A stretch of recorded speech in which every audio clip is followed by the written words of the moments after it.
This. And from that moment to this day, we're seeing the ramifications. Yes, we have Tim in the building. I told you guys, if you guys wait around, we were going to have Tim. We have Tim in the building right now. I can't wait. I got to bring him on. We have. Oh, I'm sorry, man. I kind of screwed things up for you. I apologize. A little double scheduling on my part. I need to hire a secretary. My apologies. All right. It's all good. Man, I'm just glad to have you here. Tim, okay. What's going on in Russia? Is the Russian economy collapsing, as the West says, or are the shelves bare? Tell me what's going on in Russia itself. Well, that's easy. About the shelves being bare, no. I'm sure you can find some really good videos. I believe it's called, his channel is Wild in Siberia. He's a good example. I believe Dan is his first name. I'm terrible. I should know his first name by now. I've talked to him like 30 times. But anyways, great guy, great YouTube channel. And he shows what life is like in this sort of tiny little town that's by the big Lake Baikal in Siberia in the middle of nowhere. No problems with food, no problems with stuff on the shelves there. So when you've got someone who lives outside of Moscow, yeah, there's never been a problem with things.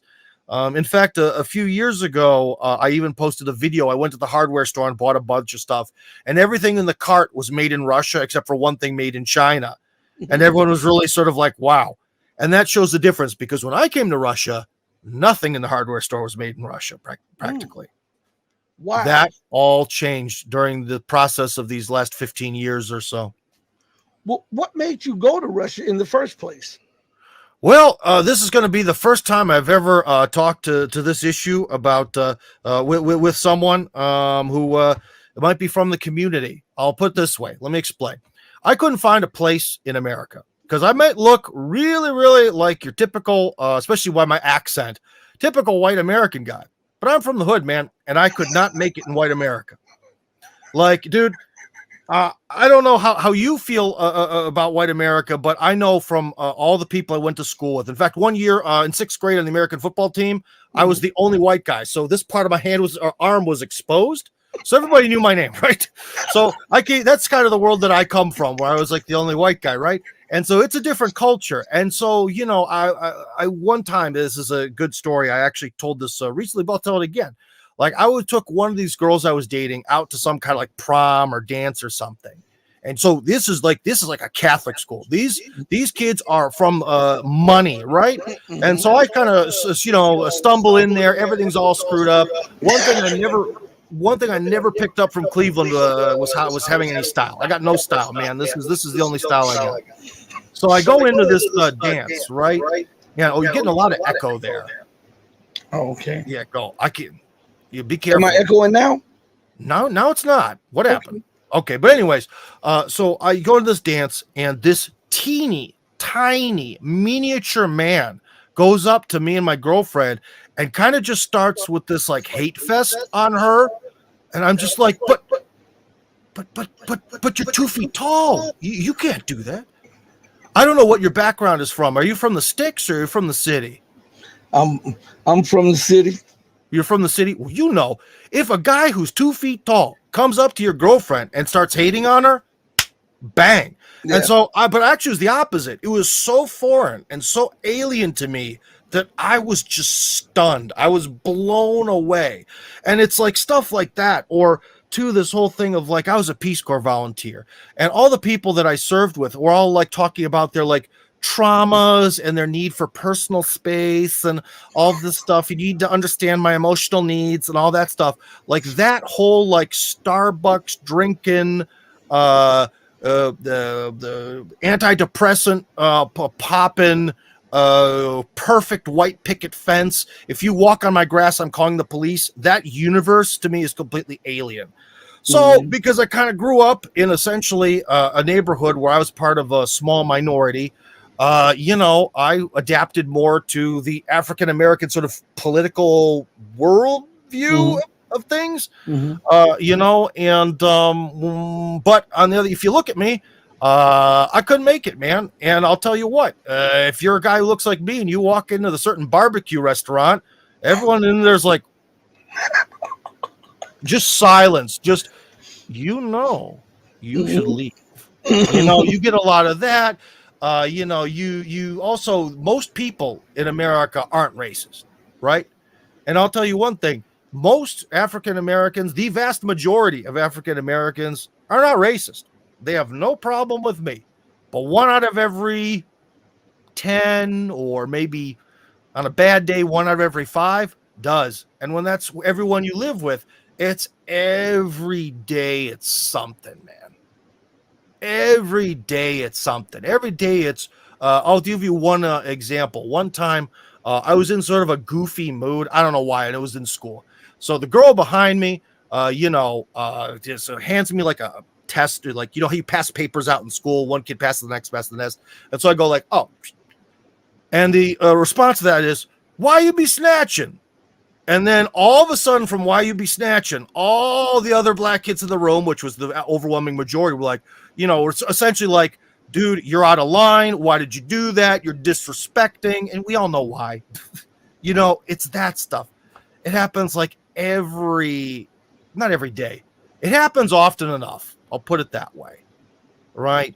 And so I kind of found myself in this weird world of, it's like, the world that I was born into and is maybe more familiar and makes more sense to me. Unfortunately, I look wrong. I just don't have the visuals for it. I am disgusting and the enemy to 1 out of every 5 people, which could bring up a good topic about the war of Ukraine, of sort of like, it is not fun to be a hated minority. And I don't know, maybe sometimes in your life, you felt like a hated minority. And trust me, you would know then. I know it's not fun. But trying to jump in and put on this mask that I'm some kind of like white picket fences kind of guy, it just didn't work. So why Russia? Because all my ancestors came from Eastern Europe. So essentially I thought, well, if I can't play for this team because I'm not allowed to because of my appearance, and this other team I don't really want to play for at all, Ben Shapiro isn't cool. He's smart, but he's not cool. So why not try something completely different? Why not go back to the motherland and see how everything goes there? And that was really the sort of ultimate reason why I kind of tried to start living in Eastern Europe, was because of a crisis of identity. Mm-hmm. Mm-hmm. Well, when you went there, yeah, did you find it like just totally different from the West? Well, you kind of get into the thing of like, well, all human beings have some connection between each other. You know what I mean? So everywhere, young guys want to date hot girls, and then later on they want to have families. There is some sort of more like universal stuff that unites us. But yeah, it's definitely different. And also, I wasn't at the bottom of society, because remember, like, I'll tell you one thing. Again, this is always easier to say to people who are more European looking, but it is very hard, because like when I was in high school, I looked more like a heavy metal Viking, like I had a ton of hair and stuff. Try dating a really attractive African American lady when you look like that. It does not go well, man. You just have to kind of walk around and be like, so, do you happen to have a weird fetish for Vikings? No, you don't. Okay. What about you? You just kind of go down the line failing, right? So not a good thing. And definitely the first thing I noticed was I was a lot more appealing to the opposite gender here, whereas within America, it was always, I definitely had girlfriends, but first off, they were all white. And, they were all very much entrenched in this like weird feminist trap. So essentially all the girls I had in America were all sort of this weird thing of like, they want a boyfriend, but they don't want to be controlled by him, and they don't want to get married, but they still like, they're sort of in that, like feminism tells me to do this, but all my instincts tell me to do the exact opposite. And so it's really hard to date people who are like that and create like a marriage, because like they can't even decide what the purpose of a man and a woman in marriage is. You know what I mean? So the first thing I noticed when I got here was there was definitely a bigger difference with the women, be they, because I first served in the Peace Corps, so that was Kazakhstan. So be they Kazakh or Tatar or Russian or whatever, it was automatically much more interesting and appealing, because Western people are viewed as being at the very least rich, and rich means status. And I see you have a red pill sort of theme to your channel. So as you would already know, status is very attractive to women. So that was a big helping hand. Also, I kind of noticed that not just that having a little bit of status in that sense, but I just felt like I'm finally not a complete loser. I'm not at the bottom for reasons I don't understand. I'm not at the basement of society. I'm not a failure. And in a lot of ways, that sort of gave me the freedom that probably a lot of people had when they came to America. Because remember, for a lot of people who came to America, let's just say, they came from like sort of like religious wars in Europe, or they were escaping some sort of system, like the French, whatever, the French Huguenots or whatever, you know, who essentially were never able to really kind of dominate over the Catholic Church, fled to America and Canada. Other different Protestant groups, so even the Puritans in a lot of ways were, you know, trying to flee England because they were sort of an oppressed religious minority. So, in some ways, I felt that I was sort of escaping this sort of invisible yoke placed on me by society, and I could kind of do whatever. And even the opposite is that back then, it's changing, but back then, when you speak with an accent, people are always like, "Oh, that's interesting." You know, so I could tell you that when I was a younger man, I used to party. Like Rick Ross has a fantastic song about how he woke up in a new Bugatti. Well, I don't know what brand it was, but, you know, back in Kazakhstan, you know, I'm waking up. I'm like, I'm in a limousine with people. Holy crap, you know, oh, rock and roll, baby. You know, when I was a different man when I was younger. Yeah. But like that was not part of my life in America. My life in America was like barely scraping by to have enough money to buy that cheeseburger with enough calories to make it to the next time I get paid, you know, or like fun is drive into Cleveland, drink Natty Light as a natural light, the cheapest beer they make in America, get blitzed, wake up on some guy's couch, drive back the next day. That's basically what my reality was. And all of a sudden in Kazakhstan and then ultimately in Russia, because there was a little bit of a pro-foreigner craze at the time, I think I was able to sort of milk it into a career, especially when I started to be on YouTube, early YouTube, fair, algorithm-free almost, censorship-free YouTube. And I was able to get hundreds and hundreds of thousands and sometimes millions of views in Russia just for doing a program kind of like yours in Russian as a foreigner. And it just sort of blew people's minds. And I also knew Russians have certain buttons to push to get them to react, and I kind of understand what those buttons are. And so, yeah, I got really successful doing that, and I use that to branch into other things. Well, what is the temperature over there? When I say the temperature, I'm talking about the people's temperature about this war that is being brought to their borders and forcing their hand in Ukraine. The temperature about it. I would say if there's an overall mood, it's kind of like, let's get this over with. Like people, you might be surprised by this, but a lot of people, at least again, this is sort of the Moscow thing, are like, but I want to go on vacation to France again. You know, they don't get it. They don't understand. They really honestly don't quite, maybe it's starting to sink in, but a lot of times they just don't understand how much they're hated. But anyways, yeah, the mood is kind of just like, let's get this over with. But one thing I can tell you that's very different is the Ukrainian side has from the very beginning, probably because they're so helped by the State Department, really focuses on like this PR stuff about the visuals, the optics, as some of my friends like to say. And so like, you know, they were able to actually hit some of the buildings in what's called Moscow City, which is like a suburb of Moscow where all the skyscrapers are. And they did hit a few buildings there. And that made big news and this, that, and the other, and it was supposed to scare. No one cared. Like no one. So it's a very different thing where Russians sort of understand that a war is going on. Some of our guys are going to die. Like they get that. Whereas in the American media sort of portrays things like, we're going to send the Challenger tank in. This is good tank. It is NATO tank. It cannot be destroyed because it's NATO tank. The Russians know that some of their tanks are going to get blown up. It's a war. Like that's one of those really big things where there's a very different mentality. So yeah, people here are not scared in the slightest of anything. That's number one. All sort of attempts to terrorize Russians don't work. Another good example was, this was a long time ago in terms of the war, where in I believe the Belgorod region, where Belgorod is, which is by the border, they had like the supposed uprising of like actual Russian partisan forces that rose up to like fight the Russian military, supposedly to give the appearance that maybe Putin was going to be overthrown. This isn't the Prigozhin thing. That's different. And those guys wore the insignia of what are called the Vlasovцы. Who's Vlasov? Vlasov was the commander of the Russian forces under Hitler. Okay, so he was the guy who sided with Hitler. Basically, he was like, okay, Hitler, you're going to basically Hitler's going to use him to attack the Soviet Union, but then he would probably get to become dictator of what would ever be after the Soviet Union were to fall or something like that. So anyways, these guys were wearing their full, Vlasov, insignia and gear and all this stuff. They got crushed within 2 days. Wow. There were not that many of them.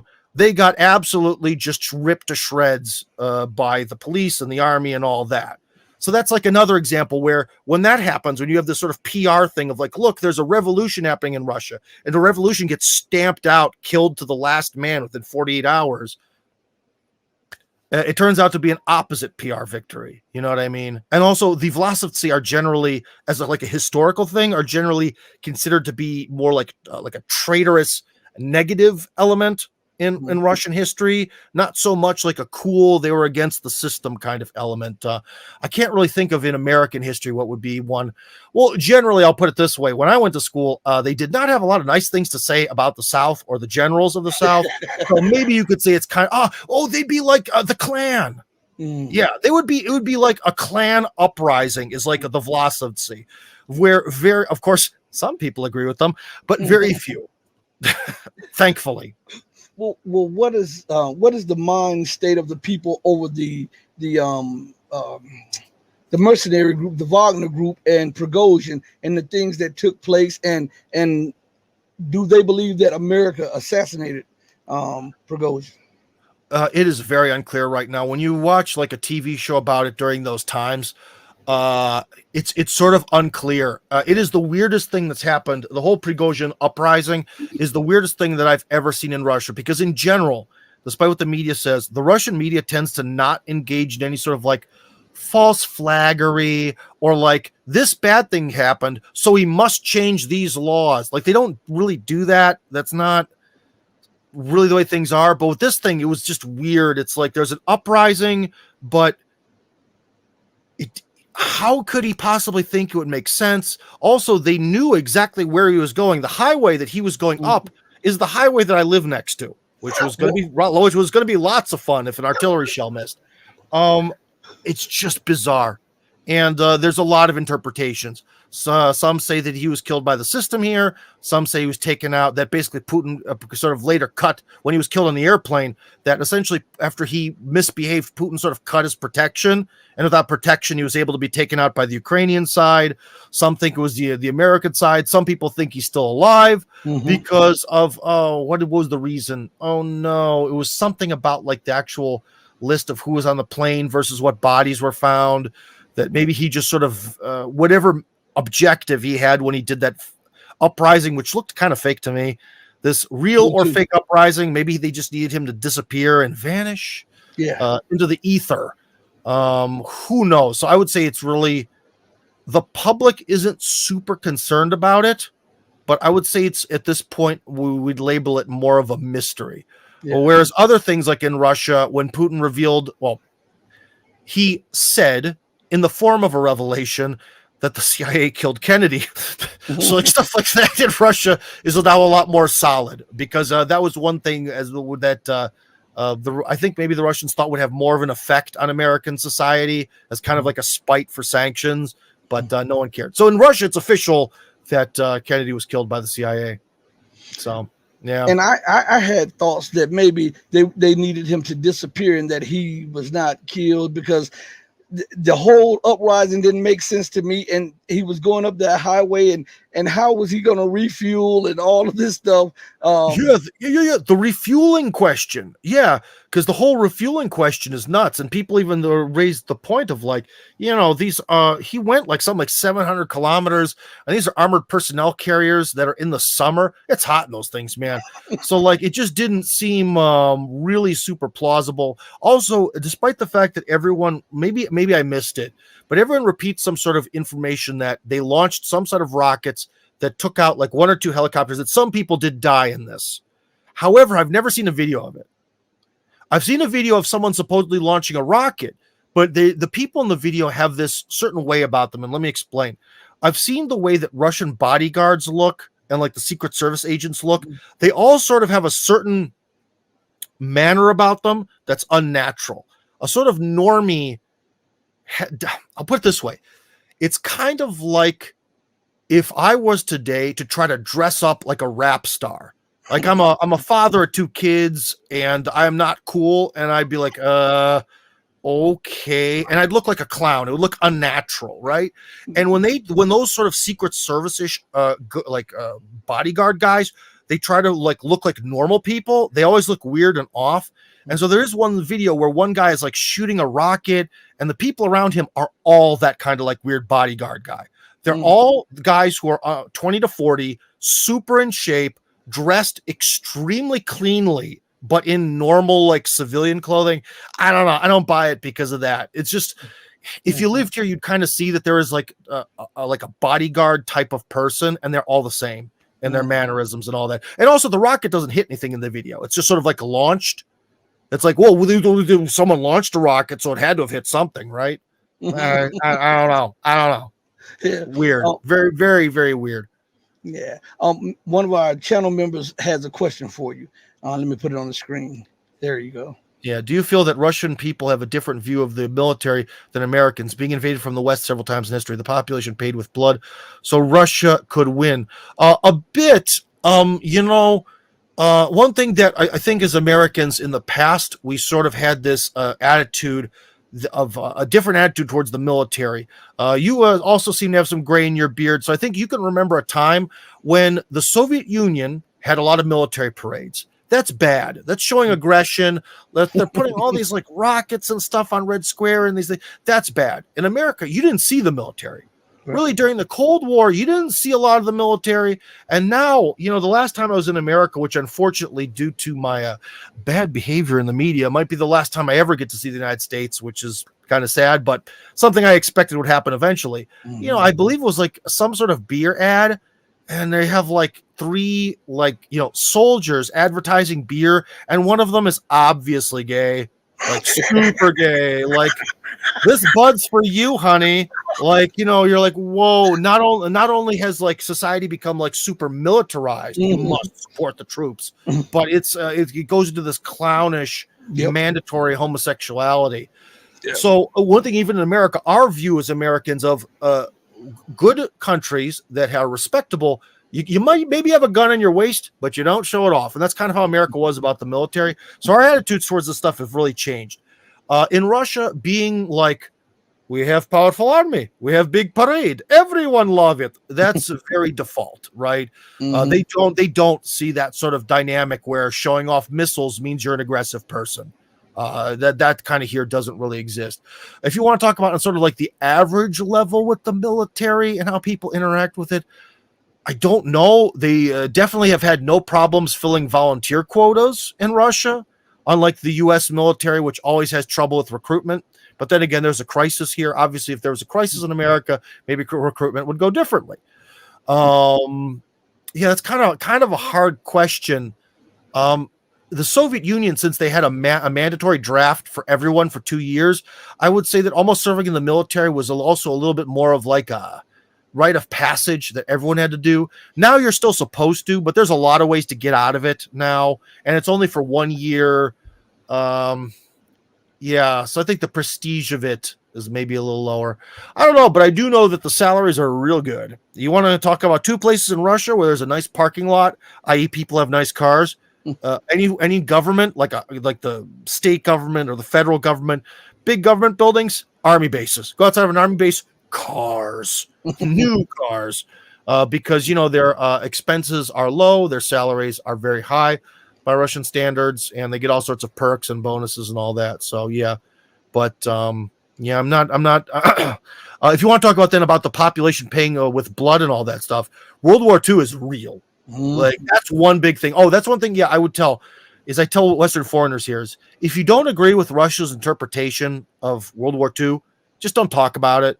Just keep it to yourself, because boy, that is one thing people get in a fist fight over now. Oh yeah, if you say something about the Red Army didn't do enough, or could have did this, or maybe, or especially the classic, well, Stalin and Hitler were the same. Oh my gosh, it's it's going to get real ugly real quick. World War II, because it killed so many people here. It affected everyone. I can't remember what American politician said this. It might have been Eisenhower. That essentially it would have been like if the Germans had burnt everything from the East Coast to the Mississippi River down to the ground. And so people are really, I would say maybe then in America, it might be something like, me as a white guy, should I really talk to you? Hey, why don't you? I don't know if your ancestors, they might have came from like the Dominican Republic or Africa, but let's just I'll presume your ancestors were unfortunately enslaved at some point. Now, I go up to you as a white guy saying, hey, pal, why don't you just get over it? Just leave that in the past. It was so long ago. It doesn't have anything to do with you now, even though, of course, history has an effect on all of us. But I'll put it this way. The way that African Americans are definitely unhappy about the legacy of slavery, Russians are still really angry and really bitter about being absolutely massacred in World War II.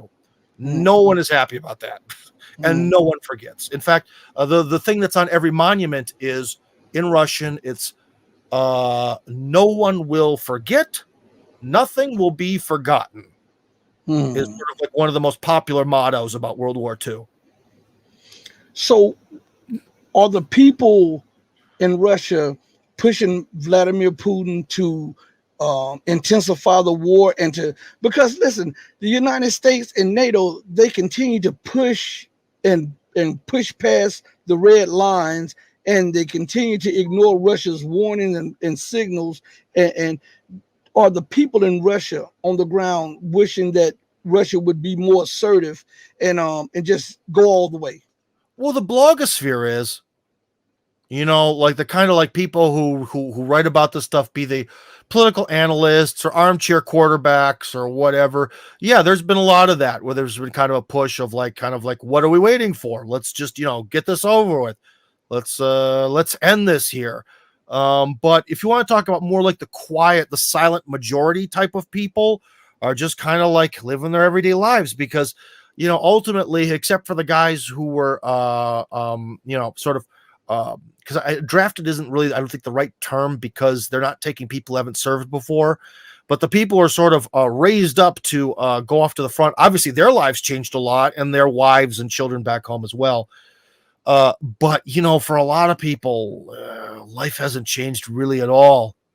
Maybe some of the stuff related to the sanctions has made stuff cute. Like now, Pepsi Cola is Cool Cola, or Starbucks coffee is now Stars Coffee because it's owned by the owner of Black Star hip hop label, the hip hop label Black Star, who shares my first name. So like there's a lot of little changes, but ultimately, in the grand scheme of things, the Russian economy is actually doing very well in the sense of like the consumption rate of the average Russian is now back to like pre-COVID levels. Russia's has actually increased its ranking into being like the number 5 economy in the world or whatever. So, on the home front, you don't really see this stuff, but you can definitely feel it. But one of the other problems is there's a little bit of a fatigue, because in Russia, this war did not start in 2023. It started in 2014. From the moment, this might be hard to believe, but I swear to you in front of God, in my personal opinion, and I believe you could also factually prove it, the number one issue in Russia, in the media, has consistently been, with very little exception, maybe for like a couple days, the situation in Ukraine. Because the Maidan revolution, that was looked on from Russia with absolute focus of every TV camera and the absolute horror of the population. So even before the war started, there had been 8 years of the anti-terrorist operation where the forces of Kiev went down to the Donbass to just murder the locals. There was the now infamous day of May 2nd when some pro-Russian protesters went into a government building near Odessa, and they were all burnt to death. all that stuff, and all those slogans the Ukrainians have about, Russians need to be put to the knives and all this other stuff. That from that moment till the present, the Ukrainian crisis is issue number one by far, with the exception of maybe some kind of really amazing news that may have distracted the cycle for like 2 days. So it is a long way coming, this war. And that was one thing where I used to tell people, when Putin raised the age of Social Security, he lost 10 popularity points. He went down from the 80s to the 70s. When he sort of the Maidan revolution happened, he lost another 10 points because people felt he didn't do enough. Mm-hmm. Well, now he's back in the 80s. So apparently, he's doing what the populace wants him to do. It just took a long time. So Russians have been watching in horror as their culture has been attacked. People have been directly or indirectly murdered. Daria Dugina, for example, who was assassinated, unfortunately was actually a good friend of mine. She's someone I see more often than most people. I should say, one person I saw, unfortunately, more often than a lot of people that I consider my friends. So even my friend has been assassinated. And of course, everyone I work with and everyone I know is on Ukraine's wonderful kill list. So yeah, this is a big thing here. This is big. This is like 9/11 stretched out over 13 years or whatever. Well, do you think I was listening to Dmitry Medvedev and he was I was reading his comments and he alluded to the fact that Russia may just go all the way and just all the way up to the Polish border. And do you believe that Russia will do that? Because if you leave a rump Ukraine, NATO is just going to reconstitute the threat. Well, the problem is that the western half of Ukraine is where a lot of this anti-Russian sentiment comes from. Mm-hmm. They hate Russia. So there is a legit sort of almost like a gradient. If we go, I'm going to do this probably backwards in my mind. So please forgive me if east is west and west is east. But you have the one side of Ukraine, which I guess would be this side on your camera. We have the one side of Ukraine that's super Russian. Everyone speaks Russian, consider themselves Russian. The borders of Ukraine are false. It starts to gradiate where you start to get a few people who see themselves as more Ukrainian. You get to kind of like the middle of the country where it's really up for debate. It's who considers themselves what. That's the real kind of hard portion. Then you go towards the part more where Poland is, and pretty much everyone there sees themselves, at the very least, is where they see themselves as Ukrainian or maybe some of the other smaller ethnicities, not Russian, not wanting anything to do with Russia. So Russia really cannot take the whole of what we call Ukraine today, simply because it would turn into like the British trying to control Ireland, right after like World War I or whatever, because I think Ireland broke away in like 1920, where you have this like really distant territory. Everyone there hates you. It just becomes this real like a thorn in their side. I don't think they're going to do that. What I've always predicted from the beginning of the war is the ideal situation for Russia would be to take everything east of the Dnieper River and then push through to Odessa, because Odessa is a very Russian city. Actually, it is the most Russian Jewish city, to be honest. Whether your viewers need that extra context or not, Odessa is always was considered the most Jewish part of the former Soviet Union. But it needs to be taken. Why? Because it is very loyal to Russia, number one, and always has been. And number two, it borders the little area called Transnistria in English. Mm-hmm. Pridnistrovia in Russian, and that is the part of Moldova that still kind of considers itself like a breakaway Soviet republic. Mm-hmm. Why is that important? Because although the Moldovans are very different from Ukrainians, very different, I think the Russians definitely do not want to have this weird strip of land where there's more people loyal to Russia who can be tortured or murdered by NATO forces at the drop of a hat. And I think it's a very important sort of strategic objective to have some sort of border connection, be it big, be it small, with that region of Transnistria to help them. Because, I mean, look what happened to the people who didn't really see themselves as Georgian in Georgia. Saakashvili sends his tanks in there to, ethnically cleanse them. So, again, Moldova has a very pathetic military. The Moldovans, although like Romania sided, and because their language is based, it depends who you ask. Some people say it's the same as Romanian. Some say it's similar to Romanian. Long story short, the Romanians sided with Hitler during World War II. but a lot of the people in Moldova are not super in line with that. So they're not really proud of that fact.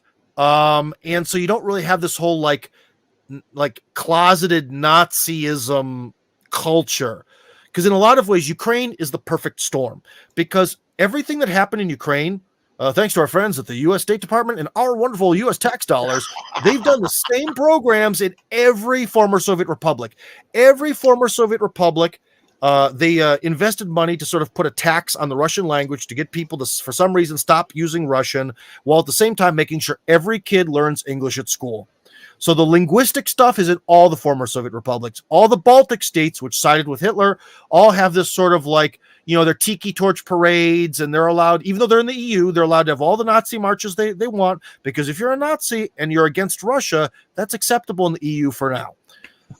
So like all this stuff, all these forms of Western manipulation of the former Soviet space happened in every former Soviet republic. It's just that Ukraine was the absolute perfect storm of corrupt, pro-Nazi, pretty good at fighting, to be honest, aggressive enough, all that stuff. Whereas when you get to people who are in like Moldova, or whereas I was in Kazakhstan, there are plenty of people who are now racist towards Russians in Kazakhstan, but it's kind of like a passive racism.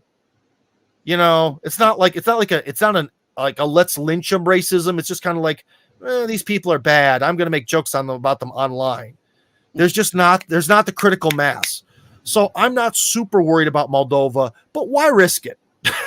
why risk it? Why not try to create some sort of border with Transnistria, so that way it'll essentially mean that it de facto becomes part of Russia again, and everyone will be happy and no one will be murdered, and that's lovely. Well, what's the situation with Armenia, another former Soviet republic? Oh, well, this is something where I'm not a super expert, but long story short, due to the war in Ukraine is also partially due to the fact that in the early 1920s, the Soviets redrew the Russian Empire to look kind of like the EU. Like, look, we have this international alliance of different nations, not one empire. That's why there were the Soviet republics and all this stuff. But at the same time, on some level, due to either ignorance or willful ignorance, some of the borders wound up being kind of goofy. And some people think this was completely on purpose in order to kind of control and manipulate people.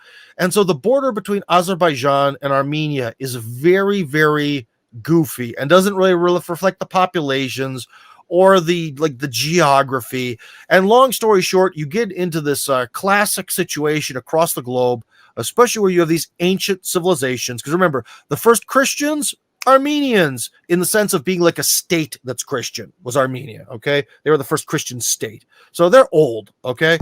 As are all their neighbors. The Georgians are ancient, and the Azerbaijanis are ancient as well, although some people consider them Turks of another name, whatever. Debate for another day. But long story short, the borders are goofy. There's this big set of mountains and valleys that they both consider to be theirs, and that's the problem. And the other problem is that Armenia, because they sort of got light color revolution to be pro-Western, well, they don't have Big Papa Russia really to kind of help them out. And the Azerbaijanis attacked, and well, there you go. No more valley for you. So that's kind of the way things are going there, because Armenia is in theory in some sort of alliance with Russia. But that really didn't come into play. So it's kind of a big mess there. But ultimately, culturally, I can say one thing that's very ironic is Armenia is one of the main places that all the Moscow liberals fled to. Yeah, so when they fled from Moscow to Armenia, now the Armenians are fleeing Armenia probably for the West. I don't know. Wow. But yeah. I didn't even know that.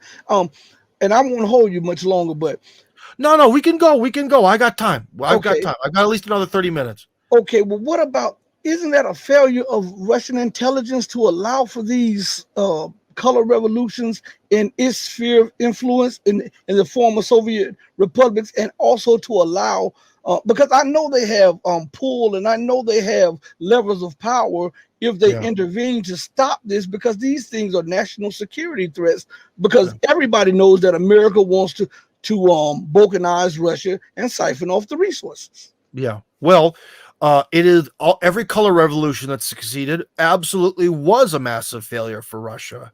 if Russia would have stopped the, well, depends how you look at it now. But trust me, most people in Russia wish that the Maidan would have never happened. Mhm. It is a failure of Russia, but Russia lost the Cold War. I don't quite know what it would look like if America lost the Cold War, but imagine losing a war. Well, let's just say hypothetically. So the America loses the Cold War. Well, what would happen next?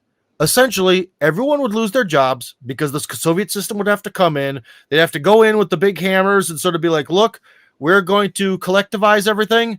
All you rich guys with your mansions, we're going to turn those into museums, and we're going to tell you where you're going to live, and all the other goofiness that comes along with communism and the sort of state seizure of assets and reorganizing society in a completely different way. So if you were expecting your Social Security check the next day, sorry, America's being reformatted on a communist disk. You're going to have to wait till it's done. It would be a nightmare. And so, what if America was completely then overwhelmed by Soviet communism? Every governor, every principal of every school would be part of probably the Communist Party at some, you know what I mean? It would be everywhere. So what would happen, 20 or 30 years down the line? America's really far away from the Soviet Union, and there starts to be kind of like an internal sort of uprising against this stuff. Well, or what is a bad example?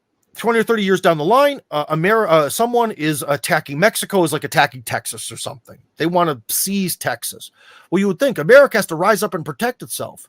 But what if every governor, every military official, and especially in our wonderful deep state, half of them are card-carrying Communist Party members that are passionate about it, and the other half carry the Communist Party card just because they have to? Would America really even be able to defend itself against Mexico? No. And Russia, in turn, was completely defeated, completely and totally defeated and destroyed during the Cold War. And so it was filled with whom? People who were extremely pro-Western, globalists, probably some Satanists too, and all the other spooks and weirdos and freaks and shenanigans lovers and LGBT activists that could possibly infiltrate their way into Russian society. So that's another thing where, like, one of the reasons why did, like they say, Putin killed COVID? Why? Because at that moment, when Putin decided to go in and use military force, we think that that's sort of the break point. When the forces within Russia that wanted Russia to be free became stronger than we could call them, I don't know, the globalist or pro-Western forces for the first time. But they're still there in the background.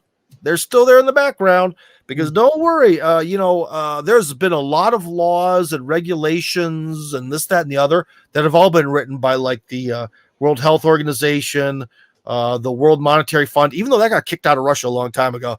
So there's a lot of UN globalist influence that still has to be sort of dealt with. But, Russia before the war was still terrified of sanctions, didn't quite know if it would win. So it's like, okay, we'll kind of go along with your COVID farce. We'll still kind of be part of the global system. Don't turn us off the SWIFT credit card money transfer system. Please don't do that, West. Don't sanction us anymore. And then Russia decides to go in, and then who cares? So you have to understand, it's kind of like this gauge of like patriotic forces versus globalist forces. And they've slowly come, and they've come to the break point. But as you see, I didn't put my hand all the way down. Mm-hmm. It's still here, man. Mm. It's still here. So that's why I would implore your viewers to, if they read articles about Russia, for example, I read an article recently where they basically said, well, the Russian central bank is a private central bank, just like the Fed, and the leader of it, Elvira Nabiullina, she has connections to international banking and all this other stuff. So basically they're saying that the article was BRICS is fake because Russia has a Fed-style central bank. Okay, that's interesting. But does that mean that then everything that Russia does in the future is tainted until they completely demolish their financial system and rebuild it?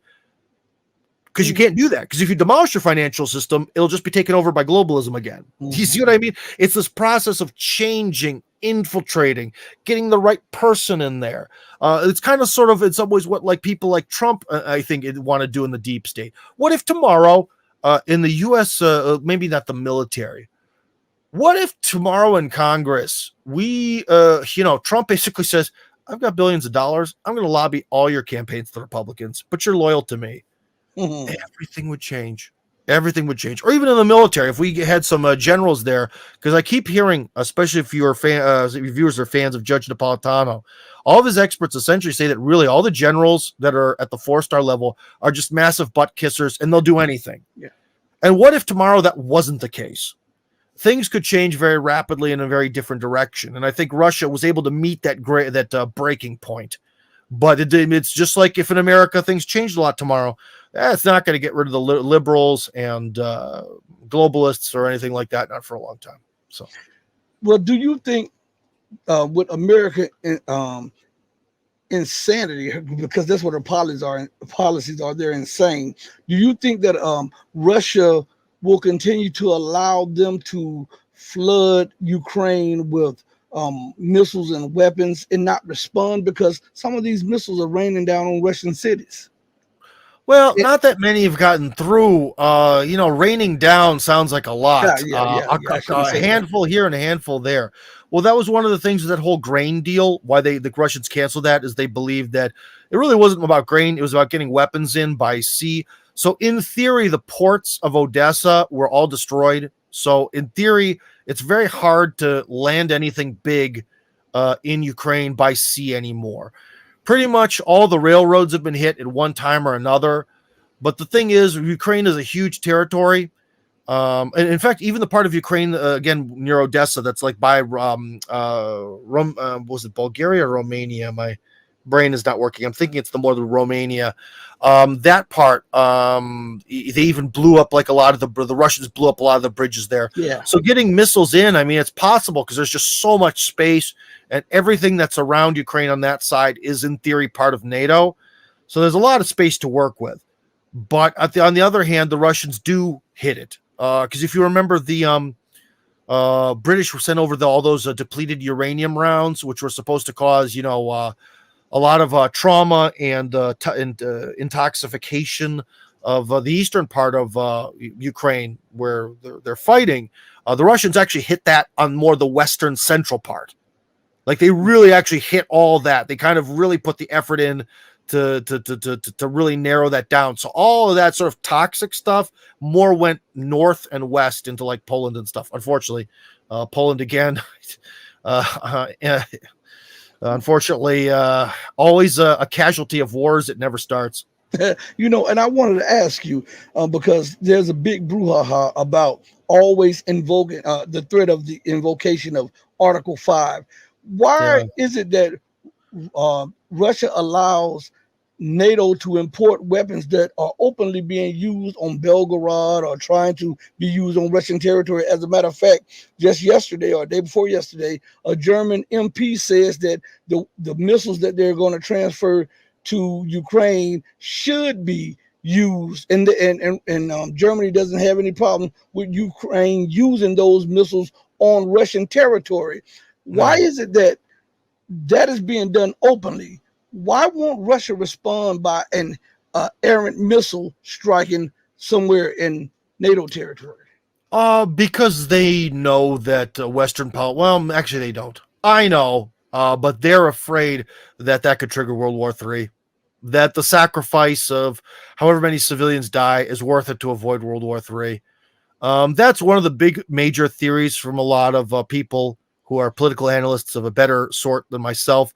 They believe that one of the reasons that Russia's acting the way that's acting is that they believe that if everything kind of goes incrementally and they just sort of drain the Ukrainians slowly, it won't create this sort of spark moment that'll trigger World War III. It's too slow. It's too lukewarm. It's too something. Whereas if they went in really, really hard and did something really radical, that would have to then trigger a radical response. I don't think that that's really a good strategy. I don't think that that's quite the way the West works, but Russians don't get the West. They don't. They really, really, really do not. And in the same way that, not quite the same way, American politicians, through pure, unbridled arrogance and hubris, don't want to know anything about the enemies that they fight. They're sort of like these British generals who sit up there like, let these These savages, they know nothing. So we've lost 3,000 men. They'll send in the new rifles. They shoot a bit farther. It'll be fine. Like that. That's the Western mentality. The Russian mentality is more of a it's almost like the way that when women ask questions about men, they'll be like, why do men do this? And you can tell them honestly, generally we do a lot of stuff because of sex. We want to have sex with you, honey. And they're like, ew, that's gross, that can't be true. No. That's how Russians and especially big like politicians, people in the military, that's the reaction to real information about the way the West sort of works and functions ideologically. They're just like, no, that couldn't be. No, they can't hate us that much. They've canceled our culture. They've now made it so that way you can essentially, in the European Union, take any Russian's property. If you're a government official, just take it. Just take their phone because they're Russian. All this other stuff about, knocking down all the memorials across Ukraine and across the world. All this stuff, right? They don't get it. They don't understand that they're hated. They don't understand the weird. Putin even revealed that Russia thought that it tried to apply to NATO. Mm-hmm. They thought, well, now that we're not communist anymore, they'll like us.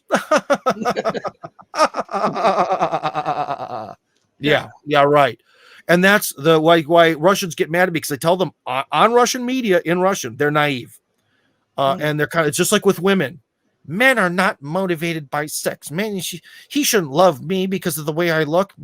Okay, yeah, sure. Keep telling yourself that. Keep telling yourself that. Russia. Keep telling yourself that you're a future part of European civilization. Go ahead. Yeah. And it seems like for the onlooker, we're like, why isn't Russia making these responses to these provocations over here? And why is Russia allowing these people to constantly do this in the open? I mean, the United States, Britain, and NATO continually and openly brag about the supply of weapons, and then they go and tell China and other nations, how dare you? We believe that you're supplying Russia with weapons and this and this. I mean, the insanity of this. Why does Russia allow them to lecture them? This I cannot get that. Well, ultimately, one of the main problems in Russia, which I speak about in both English and Russian, is the Russian inferiority complex. For the last 300 or so years, since Peter I, Russians have been told, because remember the Tsar, Emperor, we'll use the English terms, was almost semi-divine. The emperor was everything. And Peter the Great comes back from Europe and says, we're inferior and need to change. And from that moment, the wealthy elites in Russia read books in French. Why is Pushkin such a big deal in Russia? Because he was sort of the first real Russian author to say, I'm not going to write anything in French. I'm only going to write in Russian. Okay, that's really what his main achievement was. Of course, people really like what he had to say, but and then you get to the communist revolution. The communist revolution is essentially a Western revolution, because Marxism is a reaction to an interpretation of history that is completely based on the experiences of the West and only the West. And again, Russia is told, you have to then become this Western secular system, no more Eastern Orthodox Christianity for you, so on and so forth. Then the 90s, well, actually, then we have Khrushchev, who goes to America, comes back to the Soviet Union, and basically says, yeah, they're doing it better. We need to do corn and do things like they do in America. In order to defeat the capitalists, we have to do like they do in America. Everything there is so much better. And then you have the end of the Cold War. Russia loses the Cold War to the West, and then here comes America in the 1990s, and everything in America is richer and better. And so the Russians have been beaten generation upon generation into what I call the Russian inferiority complex. One of the good things is, and one of the interesting things is, Russia has no problems with the Chinese, Arabs, Indians, because they look at them as equals. When it comes to the West, very much in the yes massa kind of role. That's the only way you can say it. Until recently. Now with the war, it's weird because Society's really changed, man. When I came here, I mean, you do not know how many people. I wrote a whole book. Hold on, where is it? Hold on. Hold on, it's coming. It's only in Russian. Okay, but I don't know. It says Tim Kirby, Why Russia? Okay, is the title of the book. I wrote a book because I got in so many arguments with people who were like, why did you come to Russia? This is a terrible country. Everything in America is better. Me. I had to write a 150-page book just to answer this because it comes up so many times every day. But that's changing now. That's definitely changed now. But the problem is with Russia is still, I think, Russians are just kind of naive in general. And that historical inertia. There's been so many generation upon generation of this cultural inferiority that I think only seeing Russians being butchered with the support of the West, only seeing the canceling of Russian culture and all this stuff, all the horrors of these last 10 years is only starting to break Russians out of this sort of sense of inferiority. Also, how Russians see, because trust me, everything that happens in the West, people know about, and the sort of like weird zombie-like people walking around California, the whole like LGBT thing. So people here are just like, what is what? Because they're so used to. But the West, they're the enlightened ones. They're the people we want to try to be. And then now we're sort of like in Russia, the masses are like, we're supposed to be like them, but they're kind of gay. They're too fruity for us now. So this is in some ways, I think, a very confusing moment because Russia's going to have to sort of try to look inwards onto itself to find its own path because it just can't try to copy the West. And as I've said in my book and in many places, when Russia tries to copy the West, it's a terrible copy. It has to sort of be its own thing, So what do you think Russia is headed, especially being one of the protagonist or one of the main instigators and drivers for the BRICS and the global South? Where do you think this is going, and what do you think the ramifications for America and the West will be? Oh boy, that's a hard one, and that's a question where you'd have to talk to someone who is a real true economics genius, because I don't know what's going to happen. But I do think that pending the Russians win the war, which it seems they're going to, I think the real critical moment is how the West is going to interpret the end of the war and losing the war. Because it could do everything from pretty much nothing and business goes on as usual. We left Afghanistan, we left Iraq, whatever. And the problems between the West and Russia continue and all this stuff. Or it could really be this sort of moment where it's like, and there goes NATO, and there goes any hopes of restoring the global hegemony that the West has. Because we're already seeing that really the dollar as the world reserve currency, that's fading away quick. But I think it all depends on how the end of the war goes, and it's really hard to say. Let's just say best case scenario for the global South, because the problem is when you talk about best case scenario in America and worst case scenario, the problem is the status quo in America. Their best case is very different for the best case scenario for the average American, unfortunately. But if you talk about the global South, best case scenario is that the United States just decides it can't hold it anymore. It really just gives up on everything except the North America. Because remember, the Russians have a deal with the Guatemalans to build bases there. So America might wind up sort of being trapped in a big box that looks like Canada, USA, Mexico. And maybe even not with Mexico. The Mexicans are right PO'd. Maybe it'll just be Canada and the United States, sort of as still a very powerful, resource-filled, well-populated, big area of the world, but kind of boxed in. That would be probably for the global South a sort of major victory. And also the whole thing where the dollar not just being the currency of a powerful nation and not being the world reserve currency. That would be another win for that. I think that's ultimately like what BRICS is about. One other thing is that BRICS members, I do believe, have to mutually agree with each other to not use sanctions. So what could happen is if, let's just say, the United States loses its influence, which means the UN loses its influence because guess who created the UN and guess what the UN's capital is? So we all know who really controls the UN ultimately. So the UN might lose influence. And what if the BRICS really then starts growing? It grows and grows and grows, and everyone doesn't put anyone over sanctions anymore. That's a huge blow to this whole like soft power, dollar dominance of the world and all this stuff, because you have to remember, people don't understand this, that, a lot of countries that have signed off in the past through the UN, the sanctions, they're stuck with it.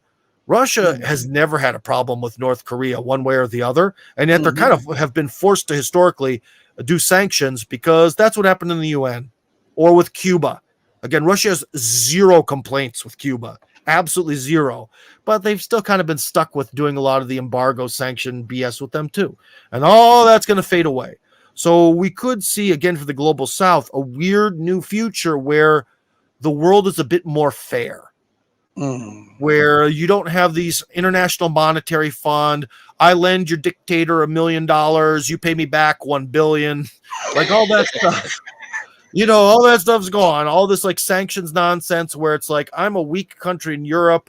Other people kind of voted, so now I have to sanction the Cubans. What did they do to me? But I have to do it because I'm a weak country. No. It's a lot of that stuff is going to sink into the past, and I think it'll be a much maybe the world will never be fair. Trust me. There are places like Nepal where they are just like stuck up there, in the mountains, and they've got no resources, and it's real cold. I've heard some stories about life in Nepal. They're not going to rise to be a global power. But that's okay. That's fine. But I do think that it'll definitely change the layout of things. Ultimately, also, if you want to go into a really sort of dark topic, well, you talk about the red pill, so we have to talk about something we have to address, which is going to be real bad. The European sort of population balance, especially in Western Europe. It is eventually going to get to the point where either the local population are the minority or it's like 50-50, which, especially during a period of potentially global economic crisis, I think that there's going to be a lot of mass murder. I'm not quite sure who's going to be murdering who, maybe everyone, but I unfortunately see this, especially with the Western European mentality, whereas with the Russian mentality is like, okay, different groups of people, we give you your space, we're all sort of integrated, everyone has to speak Russian and pay taxes, but you guys can have your own local laws, it's cool, bro. Like, that thing is not the way Western Europeans think. Western Europeans are Westphalian, as in, I have one country, my country has one ethnicity and one language, and that is, of course, really being put to the test right now.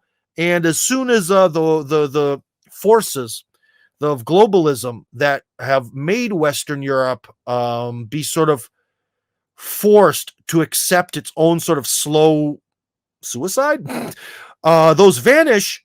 Well, when those forces vanish, guess what the natural response is going to be? It is going to be horrific. So unfortunately, again, a lot of people who write about politics, they write about what they want. I don't want this. I do not want rivers of blood. Okay. I'm not interested in that.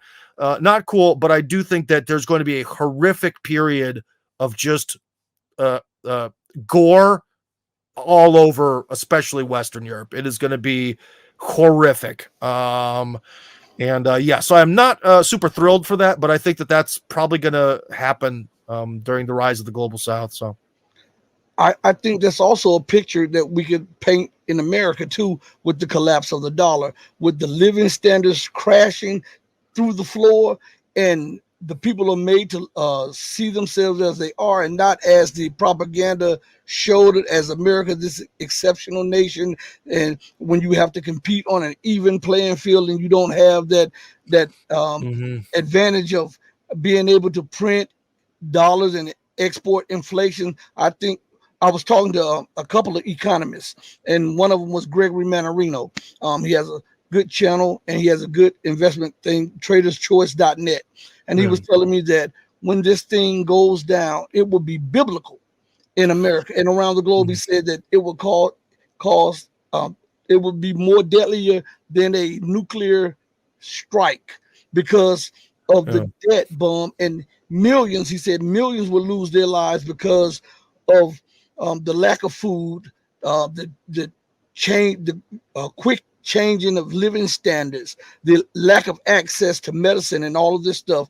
And the picture you painted for Russia, I mean for Europe, is also a picture that can be painted for America. Yeah, which is really, really sad. You have to remember that one of the major things is that with the U.S. being so reliant on imports.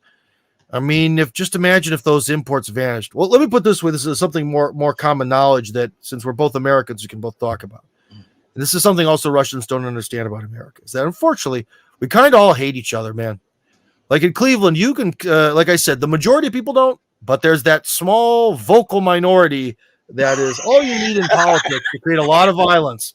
And they're there, and we all hate each other, man. And that's the one thing Trump was trying to do. He's trying to like, okay, let's get everyone on the American page. Oh, black guys on the American page, and Latino guys, and white guys, and let's all get on this whole like constitutional page. Let's get on the same page, guys. He didn't say it that way, but you could kind of tell that's kind of what he's trying to do is kind of unite everyone around some sort of like American ideal. That's what could really get us through a crisis, and also space. Remember, America's big. We have space. You know, it's I'll put it this way: we can all sort of have our own little different enclave zones where we can leave each other alone. But ultimately, yeah, man, it's a real bad situation.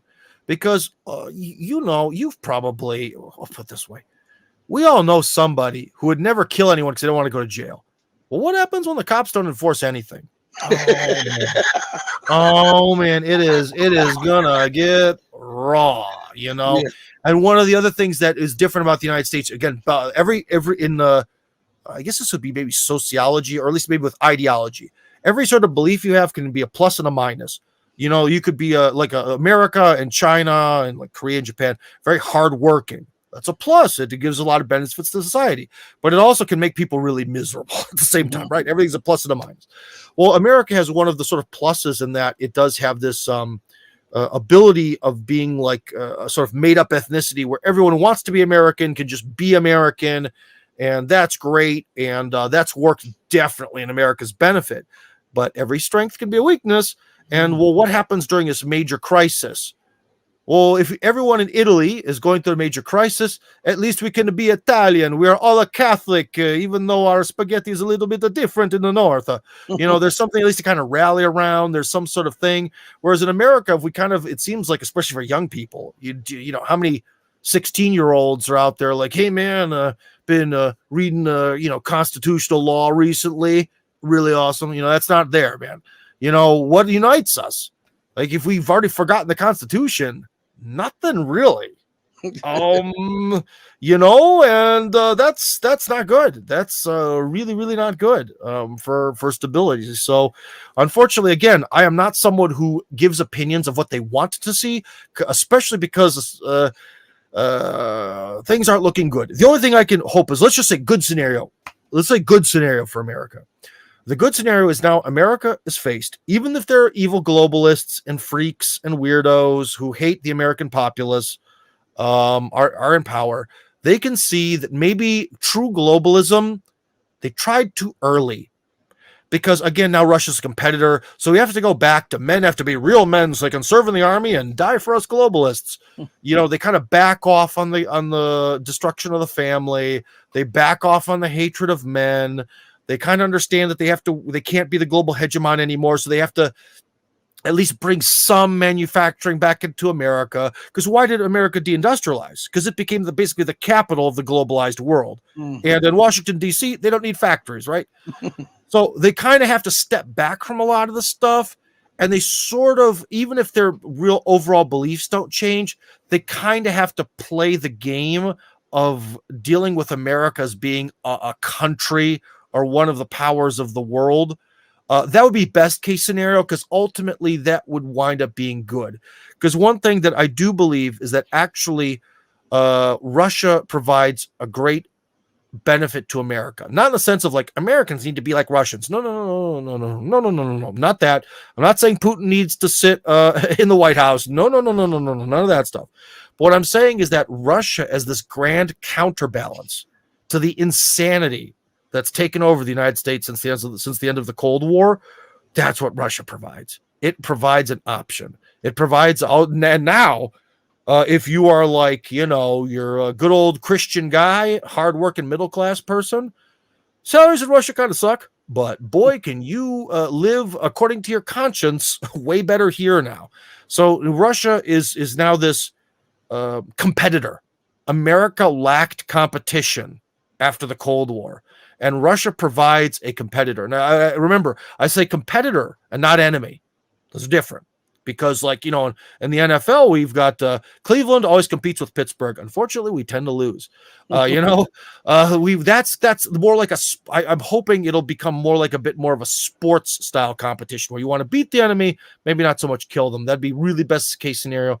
But at the very least, Russia provides this necessary counterbalance and has sort of brought down the global hegemony. Because again, this global hegemony has not been beneficial for the average American at all. The global hegemony has demanded that we spend our money on all these foreign wars. It is the reason why we had to deindustrialize, because we're living in the grand Elysium of the global empire, and there's no need to have silly things like manufacturing for poor, disgusting, white-skinned West Virginians and their filthy coal mines. We need none of this. We are the globalists. That can be done by Mexicans or whatever, That's because that stuff. And now Russia is just wasn't that a few years ago when I think even General Milley approved, where they had American soldiers march in high heels in support of women? How insulting. You can't do that when you've got to have a military that actually has to fight. I'm telling you. You can't have a woke military if that military has to perform. If you live in a globalist system where war is essentially fake, and everything is fake, and America's just an illusion, it's not a real country, then you can be as woke as you want because nothing matters. If you have to compete, wokeness loses. Well, in a battle of masculine stuff. In a battle of feelings, maybe it wins sometimes. But well, do you think that America in this position and steadily in decline, and the dollar is collapsing, do you think her realizing that she's no longer going to be the hegemon and she refuses to acknowledge her place as being an equal among other equal nations, do you think that she's preparing to say, hell, if I can't rule, I'm taking everybody out? Because her policies look like it, though. No, because our Washington bureaucrats and all that are able to lie themselves into anything. They can turn on that willful. Is it willful delusion? Oh my God. Cognitive dissonance. That's it. We're going to crank the communist dissonance to maximum and be like, well, we're still truly the global center of this, that, or the other. I mean, look at this chart. This chart says that we're still, king of the hill. I think that they can lie themselves into some sort of a comfortable something or other. So no, I'm not worried about the whole thing of tipping over the chessboard. What was the most dangerous thing that we've experienced as human beings since the end of the Cold War was when Russia took back the Crimea, because without the Crimea, Russia would lose the Black Sea, and Russia would essentially lose any hopes of being a grand, empire again. And so when Russia did that, the United States could have that was really could have been, the beginning of a nuclear war. And the Russians, they didn't blink. They were just like, we're taking it because we're either going to exist as a great empire or we're not going to exist at all. That was the true moment of just tipping the board over when Russia took back Crimea. They were like, well, we're either going to continue to exist as we see, or or humanity dies. And so that was the real terror moment. I don't think the problems happen in the U.S., things are going to change, because you also have to understand the way a lot of politicians think. Because remember, in Russia, we saw there are a lot of politicians in the Communist Party who gave their lives to the vision of great Lenin. Communism collapses. I am capitalist now. Make money. Love America. Same guy. It's amazing what 3 weeks can do.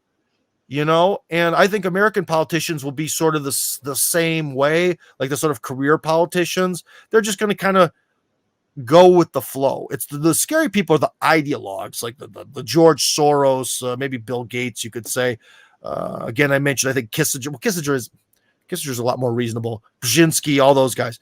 They are really the ones that are scary. The real ideologues, the politicians themselves, are a little bit more like husks. So, in closing, first of all, I'll put this up on the screen. I just want to say, sorry to interrupt you, when someone said white and black people used to work in the factories. I mentioned the West Virginia coal mines. No, trust me. One of the things that made Cleveland a racist place is white and black people used to work in a lot of factories in Cleveland together. There was adult interaction, and that adult interaction definitely helped, because one of the things is it's easy to hate people who are sort of distant and far, and they're this weird group. Eventually you're gonna, if you're given enough contact, you're gonna find people you like of some particular racial group, right? But the factories are gone. And then the whole white flight thing kind of happened. And then what do you have? You have the black people being stuck by a bunch of closed factories, becoming poorer. And their perception of things is that then all the white people are living in these lovely middle-class, wealthier lifestyles and all that, and hate. So yeah, trust me. One of the key things to make a multiracial America get along is employment, especially employment that interacts us, and especially factories are good for manliness, and generally men can sort of work stuff out. It's the weird, like, bitter beta male simp basement dwellers. They're the guys who are just on Reddit, like, if you look at the skull shape of the Tom Cruise, he's clearly 1/16 Chinese, or like these weird people with their weird pedantic views. Real men can generally sort stuff out, especially when they speak the same language. That's a real bonus that white and black people have. Hey, in closing, I want to focus on something that Holly Horn said. She says Ukraine will be an oblast. Do you believe that Russia is taking the rest of Kherson and all of these former Russian territories, including Odessa? Oh, well, this is a good question to end on because, I've been a little vague with you. This is very concrete. The Russian Constitution, which they updated in 2020, so the newest version of it, has a clause that essentially, long story short, Russia can never sacrifice territory. And when Russia brought in the 4 new states, during the annexation, it's with the borders they had at the time. So essentially, Russia really can't, according to its constitution, completely give up on any of the territory that hasn't been taken yet. That, in their opinion, and the Russian constitutional opinion, that all belongs to Russia 100%, down to the last square inch. So they're going to have to, or they'd have to get into this weird, how with any country's constitution, you could get into some sort of like game. Let's just say some weird thing happens and things turn south for Russia. Well, they could say that officially we have this territory forever, but de facto maybe the other army's on it. You know what I mean? It's kind of like how the North Koreans say Korea is one country. It's just that it's the South is temporarily occupied. They could maybe pull one of those, but the way the Constitution is written, they can't just give up that land. They can't just say, well, the other part of the Kherson region, which is on the other side of the river, well, we're just going to give that up. Can't. They made it so it could never happen again. After the horrors of the collapse of the Soviet Union, they made it so it's constitutionally impossible for Russia to get smaller. Tim, thank you, man. What a wonderful job you did. Thank you so much. I want you back on when we get a chance to, man. Hey, be blessed, be safe in Russia. Oh, thank you. Send me the recording later. Send me the recording, please. You got it. All the best.